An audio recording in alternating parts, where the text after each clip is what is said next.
Friends Ram Ram. Friends ये video पिछले video की कंटिन्यूटी में है। पिछले वीडियो में हम लोगों ने डिस्कस किया था कि जब एक एंटिटी कोई इंश्योरेंस कवर पॉलिसी नहीं लेता है और उस केस में अगर लॉस हो जाता है फायर से तो वो क्या एंट्री पास करती है। दूसरा केस हम लोग लेने जा रहे हैं कि जब इंश्योरेंस कंपनी का पॉलिसी एंटिटी ने लिया हो, उस केस में क्या होता है फ्रेंड कि अगर गुड्स डिस्ट्रॉयड होता है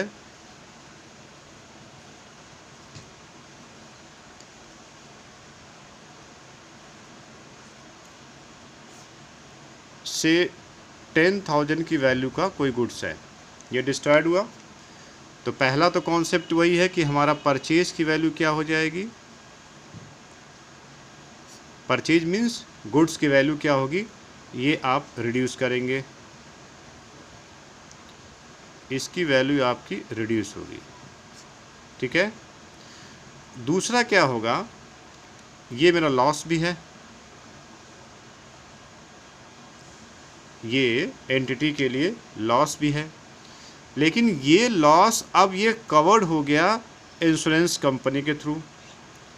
तो ये हम लोग एज्यूम कर लेते हैं कि जितना लॉस हुआ है बाय फायर वो सारा का सारा लॉस जो है इंश्योरेंस कंपनी क्या करेगी, हमें वापस कर देगी।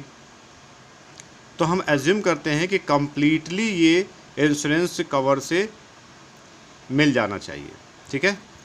तो इसकी एंट्री क्या हो जाएगी, इसका मतलब ये हुआ, इसकी एंट्री होगी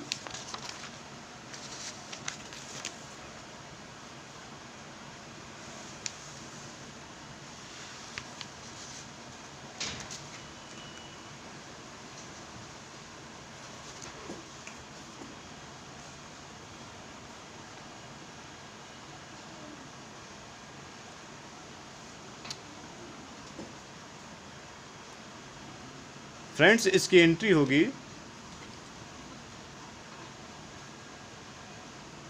goods lost by fire account debit amounting to ₹10,000, जो पिछले एग्जाम्पल को उसी की कंटिन्यूटी में है। ये टू परचेजेज अकाउंट ₹10,000, ये तो पिछला वाला भी एंट्री वैसे ही हुआ था, पहली एंट्री, क्योंकि ये गुड्स की वैल्यू को रिड्यूस किया जा रहा है।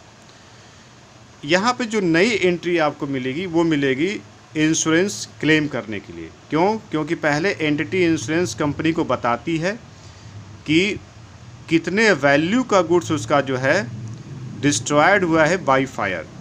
तो इंश्योरेंस कंपनी उसका अपने एक्सपर्ट के थ्रू इवैल्यूएशन कराती है, फिर उसके क्लेम को वो एडमिट करती है।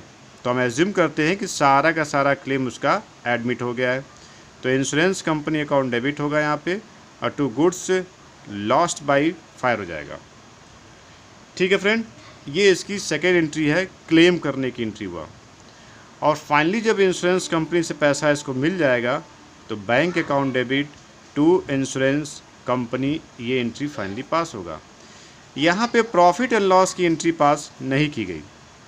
ऐसा इसलिए हो रहा है कि पिछले क्वेश्चन में जो टॉपिक था वहाँ पे देखा जाए अगर, तो यहाँ पे कोई इंश्योरेंस पॉलिसी नहीं ली गई थी।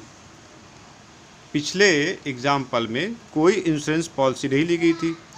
इंश्योरेंस पॉलिसी न होने के कारण क्या था कि जो गुड्स लॉस्ट हुआ है उसका रिकवरी अमाउंट किसी ने नहीं दिया, वो अमाउंट कहीं से रिकवर नहीं हो पाया, इसलिए वो बिजनेस का एक लॉस माना गया और उसे इनकम स्टेटमेंट में ट्रांसफ़र कर दिया गया। लेकिन सेकेंड केस में फ्रेंड, जब वो इंश्योरेंस कंपनी से इंश्योरेंस लिया हुआ है, उस केस में लॉस को इंश्योरेंस कंपनी क्या करेगा, पूरा करेगा। तो जब लॉस को इंश्योरेंस कंपनी ने पूरा कर दिया तो एंटिटी को किसी प्रकार का कोई फाइनेंशियल क्राइसिस फेस नहीं करना पड़ रहा है, इसलिए इसको कोई लॉस नहीं हुआ, इसलिए यहाँ पे प्रॉफिट एंड लॉस की एंट्री नहीं की गई। फ्रेंड ये है ओवरऑल दो केस में एंट्री किया गया है goods lost by fire. Hope so ये कॉन्सेप्ट और एंट्री आपको समझ में आई होगी। फ्रेंड्स राम राम।